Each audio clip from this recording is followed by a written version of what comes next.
Bom dia, boa tarde, boa noite, não sei a que hora você vai estar vendo a este vídeo. Seja bem-vinda ao canal, meu nome é Dulceane Bezerra. Mas desde já, toca o sininho, tá? E vamos lá, vamos estudar sobre teoria dos conjuntos, tá bom? Então, primeiramente, a gente viu que teoria do conjunto é um ramo da matemática que estuda uma coleção. Essa coleção ela pode ser de pessoas, de objetos, de coisas, tá? Então, quando a gente fala em coleção, a gente está falando de conjunto. Por exemplo, se você tem uma caixa de ferramentas em casa, aí vamos imaginar que essa caixa ela contém uma furadeira, chaves de fenda, aí nessa chave pode ser a chave parafuso, chave para cortar fio, enfim. Você tem um conjunto. Cada elemento daquela caixa vai ser um elemento daquele conjunto. Ou quando eu falo, por exemplo, as vogais. Então, quais são os conjuntos das vogais? Então, eu tenho um conjunto. Já quando eu digo A, E, I, O, U, eu estou falando do elemento desse conjunto. Agora, imagine se você está em uma sala de aula, né? Você está no primeiro ano A. Então, primeiro ano A vai ser o quê? Uma representação do conjunto. Os alunos que estudam naquela sala será o elemento desse conjunto, tá bom? Então, olha só. Para representar os elementos de um conjunto, a gente pode representar por letras minúsculas. Já o nome do conjunto, por exemplo, primeiro ano A, eu tenho que representar por letra maiúscula, tá? Então, cada elemento, letras minúsculas. O nome do conjunto eu vou indicar por letra maiúscula. E como é que a gente pode representar esse conjunto? Olha só, ele pode ser representado por diagrama de Euler ou Venn, que a gente chama diagrama de Euler ou diagrama de Venn. Tá bom? Que é representado pelo círculo, né? Que a gente pode representar aqui, Veja, aqui a gente tem um círculo, esse círculo aqui, ou um círculo, um elipse, um retângulo, tá? Enfim. Então, essa figura aqui, observe, eu tenho o nome do conjunto. Qual é o nome desse conjunto? A. Quem são os elementos desse conjunto? 1, 2, 3, 4, 5, tá? Então, quando a gente tem esse círculo aqui, a gente chama diagrama de Venn, que é representado pelo nome do conjunto, que é A, e os elementos que são os números que estão dentro deste conjunto. A segunda fórmula é por extensão, tá? Que são representados por chave.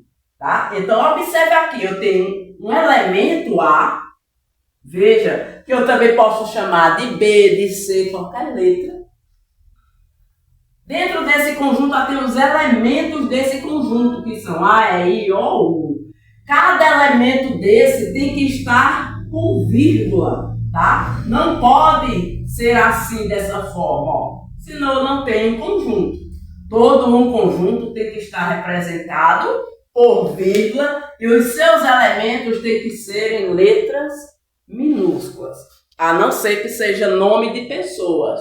Por exemplo, se eu digo uma propriedade, conjunto dos nomes de pessoas com a letra A, né? Então, todos os nomes de pessoas com a letra A podem ser letra maiúscula, porque ali eu estou falando de nome de pessoas. Então, nesse caso, nome de pessoas, nome próprio, se escreve com letra maiúscula, tá bom?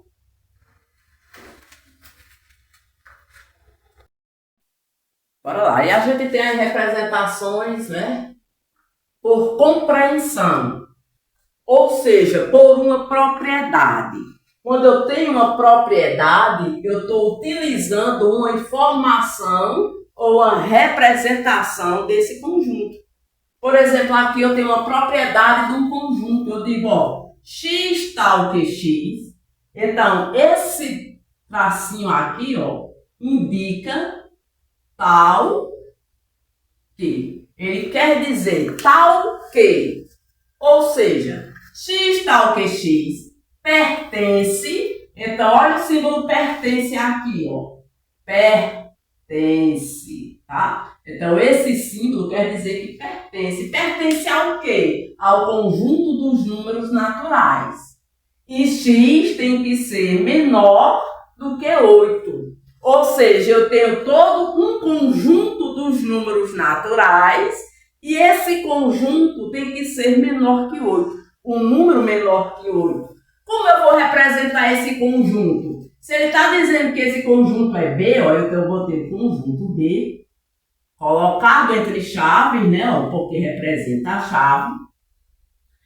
Tem que ser números naturais. Quais são os números naturais menores que 8?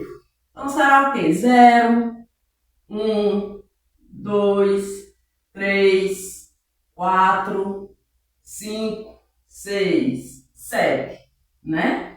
Porque é menor que 8. Agora, se eu tivesse o sinalzinho aqui de igualdade, aí teria que ser menor ou igual que 8, aí o 8 incluiria no conjunto, tá? Então, por compreensão, é quando eu tenho uma propriedade, quando eu falo desse conjunto. Por exemplo, se eu digo assim, ó, o conjunto das vogais. Quais são o conjunto das vogais? Então, se eu digo x tal que x pertence às vogais, aí eu ia fazer o conjunto das vogais. A, E, I, O, U. Se eu digo o conjunto dos números das com nome de pessoas com letra P. Então, eu tenho uma propriedade, então eu vou fazer um conjunto com nomes de pessoas com a letra P. Por exemplo, Patrícia, Paulo, Pablo, tá? Enfim. Então, essa terceira informação é por compreensão, quando eu tenho uma propriedade e quero representar esse conjunto através dessa propriedade. A segunda é a relação de pertinência. O que quer dizer pertinência? Se esse conjunto pertence ou não. Aliás, se um elemento pertence ou não a um conjunto. Onde a gente indica pelo esse símbolo é aqui, ó. Esse que quer dizer pertence e esse ezinho cortado quer dizer não pertence, tá? Aí aqui, ó, por exemplo, eu tenho um conjunto C. Nesse conjunto C eu tenho os elementos, ó, W, X, Y, Z. A letra W pertence ao conjunto C? Pertence aqui. Então eu utilizo o sinal de pertence, que é o ezinho. A letra J pertence ao conjunto C? Não pertence. Se não pertence, eu corto o não pertence, tá? Veja que é o mesmo cortadinho. Se eu colocasse aqui a letrinha D pertence a esse conjunto? Não. Então eu colocaria o quê? O cortado. Se eu colocasse outro elemento, por exemplo, Z pertence a esse conjunto? Pertence. Então eu ia colocar o quê? O tá certo? O de pertence. Tá bom? E esse outro conjunto aqui, ó, é a relação de inclusão. Agora eu tenho que prestar atenção no seguinte, ó. Esse serve para elementos do conjunto. Por exemplo, W, X, Y, Z. São elementos de um conjunto. Já a inclusão eu vou utilizar para conjuntos com conjuntos, ou seja, subconjuntos. Como assim? Vamos imaginar se eu tenho um conjunto dos números naturais. O conjunto dos números naturais são todos os números positivos. Conjunto dos números inteiros são positivos e negativos. Para eu fazer uma inclusão, eu tenho que olhar se o conjunto dos números inteiros está dentro do conjunto dos números naturais. Ou se os números naturais contêm números inteiros. Veja que aí já é conjunto com conjunto.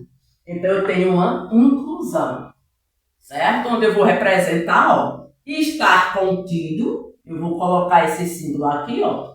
Não estar contido, veja que é o Czinho cortado. E E aqui eu já tenho contém. Contém, que é esse símbolo aqui, o Czinho ao contrário. Ó, está contido, não está contido, contém, tá? Vou passar um exemplo para vocês compreenderem melhor. E aí, olha só, eu coloquei aqui 3 exemplos, né? Coloquei o conjunto A, B e C. O conjunto A, E, I, O, U. O B, A, E, I, O, U, N, N. E o C, P, Q, R, S, T. Aí ele pergunta, o conjunto A em relação ao conjunto B. Aí eu vou olhar se eu contém, não está contido, tá? No caso aqui, ó, A e B. O que é que a gente tem que observar? Eu tenho A, tanto o elemento A como no elemento B. Letra E, tanto no A quanto no B. I, O, U e U. Isso quer dizer o quê? Que o conjunto A está contido no conjunto B. Ou seja, os mesmos elementos de A também está contido os elementos de B. Então, isso eu digo o quê? Que A está contido em B. Agora, C em relação a B. Olha só. C, P, Q, R, S, T. B. Veja, não tem elementos de B contido em A. Então, nesse caso, eu vou dizer o quê? Que C não está contido em B. Por quê? Porque os elementos são diferentes. Os elementos de B são diferentes de C. Aí ele pergunta aqui, B está contido em A? B está contido em A? Não. A está contido em B, mas B não está contido em A. No caso, e aí, como fica? Quer dizer que B contém os elementos de A. Para B estar contido em B, M e N também teriam que estar no conjunto. Nesse caso, eu digo que B contém os elementos de A.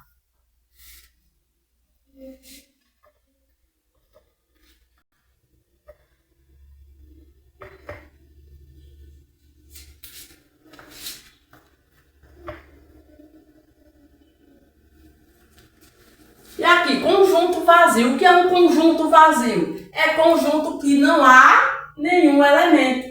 E são representados por chave ou esse símbolo aqui, ó, que é o zero cortado. Se eu colocar isso aqui, ó, fica um conjunto vazio? Não. Quer dizer que eu tenho um conjunto unitário. Eu tenho um elemento. Tá bom? Nesse caso aqui, essa representação não é vazio. Para ser vazio, ó, tem que estar entre 2 chaves, sem nenhum elemento, ou o zerinho cortado, tá bom? Aí na próxima aula, pessoal, a gente vai ver operações com conjunto, tá bom?